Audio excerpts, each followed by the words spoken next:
5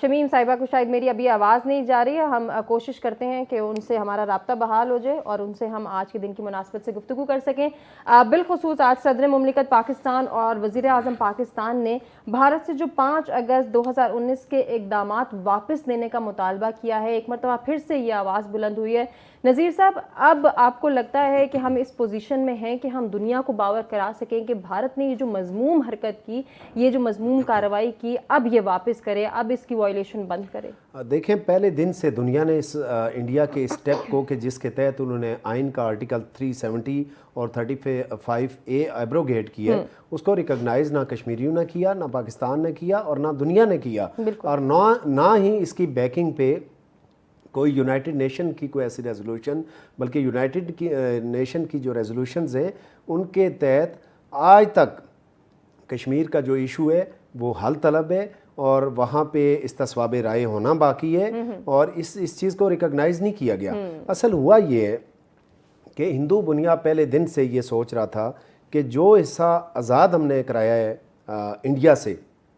ان کا یہ خواب تھا کہ ہم اسے حاصل کر لیں گے، لیکن with the passage of time انہوں نے 3-4 سٹیپس جب لیے اور وہ اپنے اس مضموم مقاصد میں کامیاب نہیں ہوئے، تو پھر وہ انٹرنل چینجز پہ آئے۔ اب دیکھیں کہ ایک تو انہیں یہ پتہ چل چکا ہے کہ پاکستان ایک ایٹمی طاقت ہے، پاکستانی افواج نے انہیں 1 انچ آگے نہیں بڑھنے دیا، اور جس کے بعد وہ انٹرنل چینجز پہ آئے اور انہوں نے اندر کی جو سٹیٹس ہے اسی کو چینج کر کے، کچھ آرٹیکلز کو ایبروگیٹ کر کے انہوں نے اپنے صوبے کا سٹیٹس یا اپنے ٹیریٹری کا سٹیٹس دینے کی کوشش کی، جس کو دنیا کی کسی انسٹیٹیوشن نے ریکگنائز نہیں کیا، کشمیریوں نے ریکگنائز نہیں کیا، اور نہ ہی پاکستان نے اس کو ریکگنائز کیا ہے۔ اصل میں یہ جو سٹیپ تھا یہ یونیلیٹرل تھا۔ اب دیکھیں کہ جب یونائٹڈ نیشن کے اندر ایک ایشو انڈیا خود لے کے چلا گیا اور وہاں کی ریزولوشن نمبر 39 آف 1948 کے تحت وہ کشمیر کا ایشو اس ریزولوشن کے تحت حل طلب ہے، اور اس حل طلب کے لیے کشمیر کے اندر استصواب رائے ہونا ہے، اور استصواب رائے کے بعد یہ فیصلہ۔ اصل انڈیا کو خوف یہ ہے، انہیں خوف یہ ہے کہ وہ یہ آرٹیکل ایبروگیٹ کر کے وہاں کی جو آبادی ہے وہاں پہ ہندو کو آباد کر کے، انہیں یہ خوف ہے ان کے اندر کہ کل کسی بھی لمحے اگر یونائٹڈ نیشن نے جو کرنا پڑے گا انہیں، آزادی کب تک سلب کر سکتے ہیں، ایک دن آئے گا کہ انہیں کشمیر کو آزادی دینی پڑے گی اور یونائٹڈ نیشن کی ریزولوشنز پہ عمل کرنا پڑے گا، تو اس کے لیے وہ اندر سے خائف ہیں، اس لیے وہ آبادی کا تناسب چینج کر رہے ہیں، اسی لیے انہوں نے یہ آرٹیکل ایبروگیٹ کیے تاکہ جب تک وہ اس سٹیپ پہ آئیں ہم اندر کی آبادی کے تناسب کو چینج کر لیں۔ اچھا، لیکن یہ جس طرح سے کہا جا رہا ہے کہ اب بہت بڑی تعداد میں جو غیر کشمیری ہیں ان کو، آپ نے بھی اشارہ کیا کہ آبادی کا تناسب چینج کرنے کے لیے یا ریفرینڈم کو روکنے کے لیے یہ حرکت کی جا رہی ہے، وہ جو آ کے جس طرح سے کشمیریوں کی ایک رواداری کو، ایک ان کے خصوصی انوائرمنٹ کو چینج کرنے کی کوشش کر رہے ہیں، زبردستی شادیوں کی بھی اطلاع آ رہی ہے تاکہ وہ آبادی کے تناسب کو چینج کر سکیں، اس کو کس طرح سے روکا جا سکتا ہے؟ اس کے لیے کتنا ورک آؤٹ کرنا ہوگا؟ اور اقوام متحدہ کو جب ہم دیکھتے ہیں کہ وہاں قراردادیں بھی منظور ہو چکی ہیں، بارہا اس بات کی ایک پروف بھی ثابت ہو چکا ہے، چاہے ہم جتنے مرضی انٹرنیشنل جرنلز اٹھا کے دیکھ لیں، ایمنسٹی انٹرنیشنل ہمارے سامنے ہے، ہمارے سامنے امریکن بہت سارے ایسے جرنلز ہیں جو اس چیز کا دعویٰ کر رہے ہیں کہ کشمیریوں پر ظلم ہو رہا ہے، لیکن سر پھر بھی کوئی پریکٹیکل امپلیمنٹیشن دیکھنے میں کیوں نہیں آ رہی؟ دیکھیں، پہلی بات ہے کہ یونائٹڈ نیشن کی 2 جو ریزولوشنز ہیں بڑی اہمیت کی عمل ہے، ایک ریزولوشن نمبر 39 آف 1948 اور دوسری جو ریزولوشن ہے وہ ریزولوشن نمبر 47 ہے۔ 47 جو ریزولوشن ہے اس کے تحت یہ ہے کہ 3 سٹیپس لینے کے پابند ہیں یہ جو دونوں ممالک ہیں۔ انہوں نے کہا کہ پہلے سٹیپ پہ سیز فائر ہوگا جو ہو چکا، اس کے بعد انہوں نے کہا کہ وڈرال آف فورسز ہے اور جس پہ انڈیا آج تک نہیں آیا، اور تیسرا سٹیپ تھا پلیبیسائٹ، یعنی کہ استصواب رائے، جو جس کا سب سے زیادہ خوف ہے انہیں، کیونکہ وہاں پہ جو آبادی ہے آپ کو پتہ ہے کہ وہاں پہ مسلمان آبادی ہے، اور کشمیر کا بچہ پاکستان کے لیے وہ دیکھیں کہ وہاں پہ جو تدفین ہوتی ہے لوگوں کی جو شہداء ہیں یا نارمل جو اموات ہوتی ہیں وہ پاکستان کے جھنڈے میں لپٹ کر تدفین، ان کا کفن بھی پاکستان کا جھنڈا ہے، تو وہ پھر ایسے جذبے کو کیسے مات کر سکتے ہیں، وہ کیسے شکست دے سکتے ہیں؟ تو یہ میں سمجھتا ہوں کہ ہندو بنیے کی ایک جو چال ہے اور ایک کمزور یوں سمجھیں کہ اسٹریٹجی ہے، وہ اپنی طرف سے وہ کہتے ہیں کہ دل کو بہلانے کے لیے غالب یہ خیال اچھا ہے، وہ اپنے دل کو بہلا رہے ہیں، حالانکہ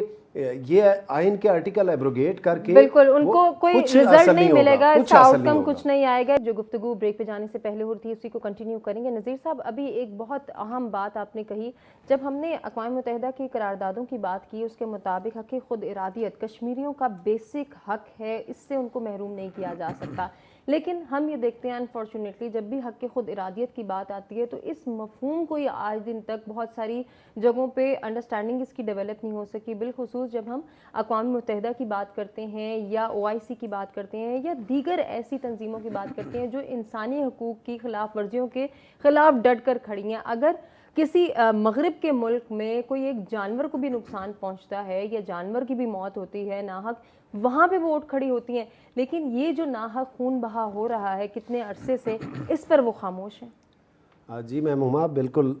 دیکھیں بین الاقوامی قوانین کی جہاں پہ بہت ساری خوبیاں ہیں وہاں پہ خامیاں بھی ہیں کہ دیکھیں کہ بین الاقوامی قوانین کی امپلیمنٹیشن کے پیچھے اب سپر پاور جہاں پہ ہوتی ہیں وہاں پہ تو امپلیمنٹیشن ہوتی ہے، جہاں پہ سپر پاور اسپیشلی امریکہ بیکنگ پہ نہیں ہوتا وہاں پہ امپلیمنٹیشن سر اگر آپ کی اجازت ہو تو شمیم شال صاحبہ ہمیں جوائن کر چکی ہیں، میں ان سے گزارش کرنا چاہوں گی کہ آج کے دن کی مناسبت سے وہ بھی اظہار خیال کرتے ہیں۔ جی شمیم صاحبہ۔ بہت شکریہ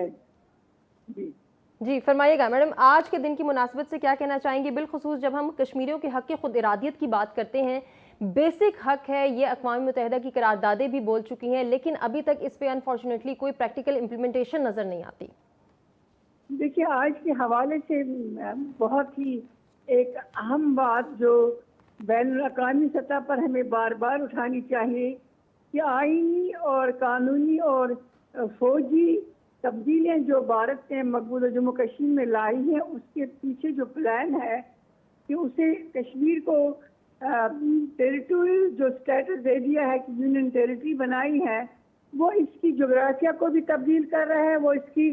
جو سٹرکچر ہے پولیٹیکل سٹرکچر اس کو بھی تباہ کر چکا ہے جی اور اب اس وقت یہ ہو رہا ہے کہ وہ گریٹر جموں بنانا چاہتے ہیں، پھر ویلی کو الگ کریں گے، لداخ کو پہلے ہی الگ کر چکے ہیں، اور اس کے بعد جب جموں کے ساتھ ہماچل اور پنجاب کے کچھ علاقے کو ملا کر گریٹر جموں جو ان کا خواب ہے وہ شرمند تعبیر کرنا چاہتے ہیں، تو اس دوران کیا ہوگا یا کیا ہوا ہے کہ زیادہ سے زیادہ مسلم آبادی کو ختم کیا جائے۔ تو مجھے یہ ایک کتاب میں سے ایک اقتباس ہے جوزف کاربل کی، وہ اپنی کتاب میں لکھتے ہیں ڈینجر ان کشمیر میں کہ اگر شیخ عبداللہ پیدا نہیں ہوا ہوتا اور اس نے کشمیر کے تاریخ کو جو ہے جو واحد کشمیر کی تاریخ کا دنیا کی تاریخ میں ایک رہنما ہے جس نے اپنے لوگوں کو غلام بنانے میں کوئی کسر نہیں چھوڑی ہے، ان کے تحریک کے خلاف کام کیا ہے، ہمیں ایسے کشمیروں کے لیے سوگ منانے کے بدلے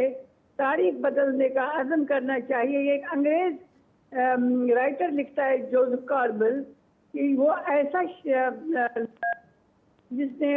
کشمیر کی تحریک کو اور تاریخ دونوں کو تبدیل کرنے کی سازش کی ہے اور آج ہم اس کو بھگت رہے ہیں۔ تو کشمیر میں جو کچھ ہو رہا ہے، انسانی حقوق کی پامالیاں پہلے روز سے جاری تھی، لیکن یہ جو تبدیلی ہے ڈیموگرافک اسٹرکچر جو کو تبدیل کرنا، یہ بہت ڈینجرس ہے کیونکہ اب پبلک ڈپلومیسی انڈیا نے شروع کر دی ہے۔ پہلے تو انہوں نے خود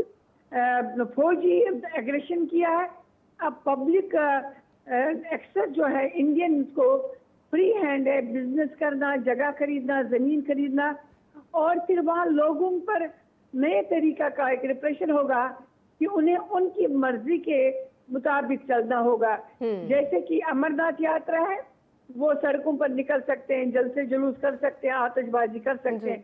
ہولی ہے، وہ رات کو 2 بجے تک سڑکوں پر ہلہ بلا کر سکتے ہیں، لیکن مسلمان نماز پڑھ سکتے ہیں، عیدگاہ میں جمع ہو سکتے ہیں۔ یہ وہی والا جو پلان ہے جو ڈوگرا مہاراجا کے دوران ہوتا تھا،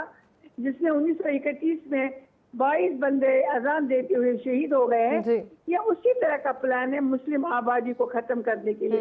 تو ہمیں چاہیے، پاکستان نے جو ایک بہت باوقار پوزیشن دنیا میں حاصل کی ہے، جو اس وقت اس کا اسٹیچر بہت بڑا ہے، اور جو ان کی عسکری ڈپلومیسی ہے یا پولیٹیکل ڈپلومیسی، اس کو اثر و رسوخ کو استعمال کرنا چاہیے کشمیر کے لیے، تاکہ جو یہ مسائل بہت زیادہ کھڑے ہو گئے کشمیر کے لیے، کہ وہ حق خود ارادت کو دبانے کا ایک ہی آپشن ہے کہ لوگوں کی آواز کو دبائے، اس کے لیے کام کیا جائے، انڈیا پر پریشر بلڈ کیا جائے کہ نیگوسیشن ٹیبل پر آ جائے. بالکل شمیم صاحبہ، ابھی ہم دیکھتے ہیں کہ نوجوان، کشمیری نوجوان جو ہیں وہ پرعزم بھی ہیں، وہ باہمت بھی ہیں، وہ ہر طرح کی قربانی دینے کے لیے بھی تیار ہیں. کس طرح سے وہ اپنی اس اسٹریٹجی کو اور یہ بھارت کی مذموم کارروائیوں کو روکنے کے لیے تیاری کر رہے ہیں؟ کیا پالیسی میکنگ ہے اور کیا ان کے ارادے ہیں؟ میں چاہوں گی تھوڑا سا اس حوالے سے بھی آپ ضرور فرمائیے گا کچھ. دیکھیے، جب پولیٹیکل سپیس نہیں ہوگی، یہ جو آپ کا ڈیموگرافک چینج یا 370 آرٹیکل کے ختم ہونے سے کیا ہوگا، کشمیر انڈین ٹیریٹری بن گئی. اب انڈین ٹیریٹری کے جو لاز ہیں وہ یہ کہتے ہیں، انڈین کانسٹیٹیوشن یہ کہتا ہے کہ آپ اپنے ملک کے خلاف بات نہیں کر سکتے. کشمیر اس کا حصہ نہیں ہے. اگر اللیگلی انہوں نے آکیپائی کر دیا ہے تو اب جو بھی آواز بلند کرے گا اس کو غداری کے زمرے میں لایا جائے گا، اس پر قتل کا پھانسی کی سزا ہوگی. تو اب کشمیر تو یہ تو پچھلے 78 سال سے برداشت کر رہے تھے، ابھی بھی 35 سال میں وہ قتل غارت دیکھ رہے ہیں، شہادتیں دیکھ رہے ہیں، خواتین کی بے حرمتی دیکھ رہے ہیں. لیکن اب انہوں نے ودن کشمیر نوجوانوں کو بے تحاشا گرفتار کر کے یا تو نامعلوم مقامات کی طرف شفٹ کر رہے ہیں، یا ان کو غائب کرنے کی سوچ سمجھی سازش کے تحت ایک دوسرا پلان ہے. تیسرا پلان یہ ہے کہ جس نوجوان نے سوشل میڈیا استعمال کیا ہے، کبھی بھی کیا ہے یا ابھی کرے گا، اس کو اجازت نہیں ہے، وہ غداری کے زمرے میں آئے گا. پھر اس کے گھر کو ڈیمالش کیا جائے گا. پھر اس کے گھر والے جو ہے وہ سزا یہ بھگتیں گے کہ وہ کسی کے گھر نہیں جا سکتے ہیں. اگر وہ کسی کے گھر جائیں گے تو ان کو سہولت کار کر کے ان کو بھی پکڑا جائے گا. تو زمین اس طرح سے تنگ کی جا رہی ہے.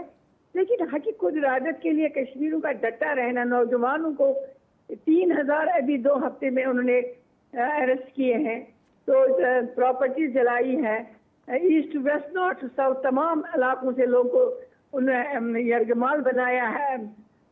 اریسٹ کیا. تو اس کے خلاف انٹرنیشنلی ہمیں زیادہ کام کرنا ہے. ان کا وہاں پر کھڑا ہونا، ہندوستان کو پاکستان کے خلاف وہ بولتے نہیں ہیں، ہندوستان چاہتا ہے کہ وہ پاکستان کے خلاف بولے. کشمیریوں نے اپنے آپ کو پاکستان کے رحم کرم پر نہیں چھوڑا ہے، لیکن پاکستان کے ساتھ جو وابستگی ہے ہماری، اس وابستگی کا تقاضا یہ ہے کہ ہم اس کو یہاں کے چینل نوجوان کی آواز بنے، جو صرف ایک مطالبہ کرتے ہیں کہ ہمیں آزادانہ طور پر اقوام متحدہ کی جائز قراردادوں پر عمل درآمد کا موقع فراہم کیا جائے. اس کے لیے آپ لوگوں کو، ہم سب کو مل کے کام کرنا ہے. یقیناً بیجا فرما رہی ہیں آپ کہ ہمیں مل کر کام کرنا ہے، اور آج کا دن اظہار ہمدردی کا دن ہے، اظہار یکجہتی کا دن ہے. میں چاہوں گی چند جملے، کیونکہ آپ نے مسنگ پرسنالٹیز کے حوالے سے بات کی، تو ہاف ویڈوز جو ہماری کشمیری بہنیں ہیں جو ایک ادھوری زندگی گزارنے پر انفارچونیٹلی مجبور ہیں، جنہیں نہیں پتہ کہ ان کے شوہر حضرات زندہ ہیں یا خدا نخواستہ ان کو قتل کر دیا گیا ہے، شہید کر دیا گیا ہے. میں چاہوں گی چند جملے ان ہاف ویڈوز کے لیے بھی آپ ضرور ہمدردی کے فرما دیجئے. دیکھیے، ہاف ویڈوز کی ٹرمنالوجی بھی کشمیری خواتین نے ہی پروڈیوس کی ہے. انگلش ڈکشنری میں نیا ایک لفظ آیا ہے اور دنیا حیران ہو گئی جب ہم نے ہاف ویڈوز کا کیس 2018 سے 2026 تک اٹھاتے رہے UN ہیومن رائٹس کونسل میں اور انٹرنیشنل باڈیز کے ساتھ اور دوسرے جو ادارے ہیں ہیومن رائٹس کے ان خواتین کے ساتھ. وہ تو حیران ہو جاتی ہے کہ ہاف ویڈوز کا تو ایک تو مستقبل نہیں محفوظ ہے، دوسرا اس کے پاس کوئی جواز نہیں رہتا کہ وہ ان لاز کے گھر رہے، پیرنٹس کے گھر رہے، اور پھر اس پر دوہری ذمہ داری ہے. ایک اپنا پین ہے، دوسرا اس کے پاس نہ وہ آرفن ہے، وہ نہ وہ ماں باپ کے پاس ایک بندہ مسنگ ہے. تو ان کا کیا ہے، ان بچوں کا مستقبل، ان کی ایجوکیشن. تو ہاف ڈوز کی ٹرمینالوجی اپنی جگہ ایک پینفل ٹرمینالوجی ہے، لیکن ان کی لائف سٹائل، ان کے ریہیبلیٹیشن سینٹر، ان کی میڈیکیشن، ان کے لیے کہیں کوئی سائیکولوجیکل ٹراما سینٹر نہیں ہے. تو یہ بہت بڑے ڈیمانڈ ہے وہ ہاف ڈوز کی، جو 8,000 کے قریب ہے جو رجسٹرڈ ہے، اور کتنے ہو گئے جو رجسٹر نہیں کیے گئے، جن کے ایف آئی آر درج نہیں کرائے گئے. ایسے ہی جیسے 10,000 بچوں کے گمشدہ ہونے کی اطلاع ہندوستان کے خود ہوم منسٹر نے دے دی، لیکن ایف آئی آر درج نہیں ہے، کیس کہیں رجسٹر نہیں ہوتا ہے. تو ان ہاف ڈوز کے لیے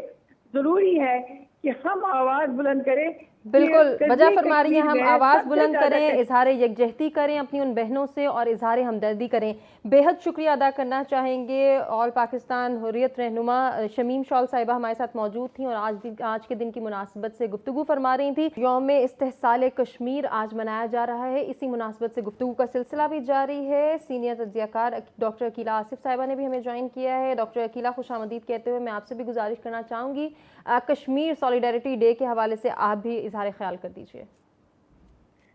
بہت شکریہ ہما. بسم اللہ الرحمن الرحیم. آج کا دن جو ہے 5 اگست صرف کیلنڈر کی ایک تاریخ نہیں ہے، بلکہ میں سمجھتی ہوں کہ جنوبی ایشیا کی تاریخ کا ایک ایسا موڑ ہے جس نے ہمیں یہ سوچنے پر مجبور کیا ہے کہ کیا طاقت ہمیشہ انصاف پر غالب آ سکتی ہے. یہ ایک بڑا امپورٹنٹ سوال ہے. ایک اور سوال ہے کہ کیا آئینی تبدیلیاں عوام کی اجتماعی شناخت، تاریخ اور امنگوں کا مکمل متبادل بن سکتی ہیں. اور ایک اور سوال بہت امپورٹنٹ ہے کہ کیا پائیدار امن، انصاف، مکالمے اور انسانی وقار کے بغیر قائم رہ سکتا ہے. یہ وہ سوال ہیں جو عالمی برادری کے سامنے اٹھائے جا سکتے ہیں، رکھے جا سکتے ہیں، تاکہ اس طرح کے جو دیگر مسائل ہیں جیسے کہ مسئلہ کشمیر ہے یا فلسطین کا مسئلہ ہے، ان کا پائیدار حل تلاش کیا جا سکے. کشمیر صرف برف پوش پہاڑوں،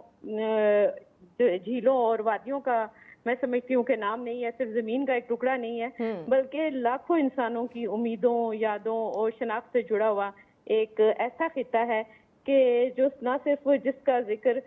دنیا کے جو خوبصورت ترین علاقوں کے جغرافیے کو جب ہم ڈسکس کرتے ہیں تو یہ خطہ زیر بحث آتا ہے، بلکہ اس کے ساتھ ہی انسانی وقار اور امن کے مستقبل پر جب گفتگو کی جاتی ہے تو تب بھی عالمی برادری کے بیچ میں کشمیر کا ذکر جو ہے وہ ضرور ہوتا ہے. اس کی ایک مثال یہ ہے کہ یہ مسئلہ کشمیر جو ہے یہ اقوام متحدہ میں بارہا ڈسکس کیا گیا، ڈفرینٹ فورمز پر ڈسکس کیا گیا، اور اس سلسلے میں میں سمجھتی ہوں کہ بہت ساری جیسے یو کے کی پارلیمنٹ میں اس کو ڈسکس کیا گیا، اس کے علاوہ OIC کے فورم پر ڈسکس کیا گیا. دنیا کا کوئی ایسا فورم نہیں ہے جس پر اس کو ڈسکس نہ کیا گیا ہو. تو میں سمجھتی ہوں کہ یہ ایک بہت ہی امپورٹنٹ دنیا کا ایک حصہ ہے، ایک ایسا تنازع ہے جس کو کہ اب عالمی برادری جو ہے اس کے سامنے اس کے تمام پہلو اجاگر ہیں. بالکل. اور عقیلہ صاحبہ آپ میری بات کی یقیناً تائید کریں گی کہ جس طرح سے اقوام متحدہ کی قراردادوں کی آپ نے واضح بات کی، وہ منظور قراردادیں جو یہ باور کرا رہی ہیں، جو یہ چیخ چیخ کے کہہ رہی ہیں کہ حق خود ارادیت کشمیریوں کا بنیادی حق ہے، اس سے ان کو محروم نہیں کیا جا سکتا، لیکن پھر بھی ہم دیکھتے ہیں کہ وہ وائلیشن جاری ہے. جی بالکل، یہ وائلیشن ہی ہے نا جس کی وجہ سے ایک ہٹ درمی کا جو امیج ہے وہ اب بھارت کے ساتھ وابستہ ہو گیا ہے. کیونکہ دو ہی ریاستیں ایسی ہیں دنیا میں اس وقت، ایک اسرائیل اور ایک بھارت، جو کہ اتنی ہٹ درم ہیں کہ جنہوں نے ہمیشہ اقوام متحدہ کی قراردادوں کو نظر انداز کرتے ہوئے عالمی برادری. اچھا، یہ جو آپ بات کر رہی ہیں نا، میں ذرا نذیر صاحب سے یہ بات کرنا چاہتی ہوں. نذیر صاحب، یہ جو دو ریاستوں کی بات ابھی ہم نے سنی کہ اسرائیل اور بھارت، یہ اقوام متحدہ کی قراردادوں کو بھی وائلیٹ کرتی ہیں، ان کو کوئی چیلنج نہیں کر سکتا. ذرا ہمیں یہ بتائیے گا کہ قانون اس حوالے سے کیا معاونت فراہم کرتا ہے؟ کیا ان کو چیلنج کیا جا سکتا ہے جو یہ وائلیشن پہ وائلیشن کیے جا رہے ہیں؟ جی دیکھیں، جس طرح میں نے پہلے بات کی کہ بین الاقوامی جو قوانین ہیں ان کی کچھ خوبیاں ہیں اور کچھ خامیاں ہیں. خامیاں یہ ہیں کہ ان کے پیچھے بیکنگ پہ جب تک سپر پاور میں سے کوئی ملک کھڑا نہیں ہوتا، وہ جو قوانین ہیں ان کو امپلیمنٹ کرنا مشکل ہوتا ہے. لیکن اس کے باوجود بھی بہت سارے سٹیپس ہیں جو بین الاقوامی ادارے لے سکتے ہیں، جس میں پابندیاں لگ سکتی ہیں، اقتصادی پابندیاں لگ سکتی ہیں، معاشی پابندیاں لگ سکتی ہیں، دیگر کوئی ایسی ریزولوشنز اور ایسے ڈیسیژنز ہو سکتے ہیں کہ جس سے اسرائیل اور بھارت کو خطرہ ہو سکتا ہے. تو اس کے لیے میں سمجھتا ہوں کہ ہم سب اگر مل کے ایک آواز اٹھائیں گے اور OIC کو بھی اپنے ساتھ ملائیں گے اور دیگر جو فورمز ہیں ان کو یہ باور کرائیں گے کہ کشمیر کے اندر یہ ظلم و ستم ہو رہے ہیں، تو میں سمجھتا ہوں کہ اس سائڈ پہ لایا جا سکتا ہے۔ اور میں ایک اور بات میں آپ کو بتاؤں کہ میں یہ سمجھتا ہوں کہ یہ جو آرٹیکل 370 اور 35 کی ایبروگیشن ہے، میں یہ سمجھتا ہوں کہ یہ رائے فرار ہے انڈیا کا یونائٹڈ نیشن سے، یہ اس کی شکست ہے۔ یہ ایک قسم کی اس نے دیکھیں ایک ایسا ایشو جس کو انڈیا خود لے کے یونائٹڈ نیشن کے پاس گیا اور آج جس سے رائے فرار اختیار کر رہا ہے، تو اس کا مطلب ہے کہ وہ وہاں پہ ہار رہا ہے اور ہار چکا ہے، جس کی وجہ سے وہ رائے فرار اختیار کر رہا ہے۔ تو یہ رائے فرار انشاءاللہ نہ کشمیری بہن بھائی اس کو کرنے دیں گے، نہ پاکستان کرنے دے گا، نہ بین الاقوامی برادری کرنے دے گی، اور انشاءاللہ ایک دن دیکھیں گے کہ یہ جو ریزولوشنز ہیں، جو ریزولوشن نمبر 39 اور 47 آف 1948 ہے، ان پہ عمل درآمد کرنا پڑے گا، کیونکہ اس کے علاوہ اس علاقے میں جو امن ہے وہ پاسبل نہیں ہے۔ دو طاقتیں یہاں پہ اس ریجن کے اندر ایٹمی طاقتیں ہیں، اور اس ریجن بلکہ دنیا کا امن اس کشمیر کے امن سے منسلک ہے۔ تو جب تک اس پہ یہ رائے فرار اس سے حل نہیں ہے، نہ ہی یک طرفہ طور پہ انڈیا اس سے رائے فرار اختیار کر سکتا ہے۔ یہ وہ ایشو ہے کہ جو یونائٹڈ نیشن کے ایجنڈے کے اندر موجود ہے، جس کے 3 فریق ہیں، بالکل، اور جب تک یہ تینوں فریق اس پہ ایگری نہیں ہوں گے یہ مسئلہ حل نہیں ہو سکتا۔ آنکھیں بند کرنے سے انڈیا یا رائے فرار اختیار کرنے سے انڈیا یہاں سے بچ نکل نہیں سکتا۔ بالکل ایسے ہی۔ ڈاکٹر عقیلہ صاحبہ کیا ایڈ کرنا چاہیں گے اس حوالے سے؟ اور میں چاہوں گی کہ آپ کشمیریوں سے اظہار یکجہتی کے لیے پیغام بھی ضرور دیں۔ یہ تو آپ نے بہت اچھی بات کی۔ سب سے پہلی بات یہ کہ اس وقت جو صورتحال ہے، جو عالمی صورتحال ہے، وہ انتہائی نازک ہے، اور اس نازک صورتحال میں اگر کوئی بھی کوئی یہ کلیم کرتی ہے، جیسے ابھی بھارت کا کلیم ہے کہ وہ بڑی مضبوط جمہوریت ہے یا وہ جمہوریت کے چیمپئن ہیں، تو انہیں پھر اس موقع کے اوپر اپنے ملک کے جو یہ خطہ متنازع خطہ ہے اس کے بارے میں صحیح فیصلے لینے چاہیے، بجائے اس کے کہ وہ اس چکر میں رہیں کہ وہ چانکیا فلسفی کو فالو کرتے رہیں اور اس پہ اپنی پالیسیز بیس کریں۔ اب دنیا کسی دھوکے میں نہیں آئے گی، ہر چیز سامنے ہے۔ اگر سیکیورٹی کونسل کے پرماننٹ ممبرز جو ہیں ان کے اوپر سوال اٹھ سکتا ہے، تو یہ والی تو بات ہے، یہ کہ قراردادوں کے اوپر کیوں عمل درآمد نہیں ہوا، یہ پھر اس کا دوسرا حصہ ہے، کیونکہ عالمی سطح کے اوپر اب بیداری موجود ہے اور کشمیر کا مسئلہ جو ہے اس کو اس وقت حل کرنے کی ضرورت ہے۔ جب سے انڈیا نے یہ جو 5 اگست کا قدم اٹھایا ہے، اس کے بعد سے ہر عالمی فورم کے اوپر بھارت کے حوالے سے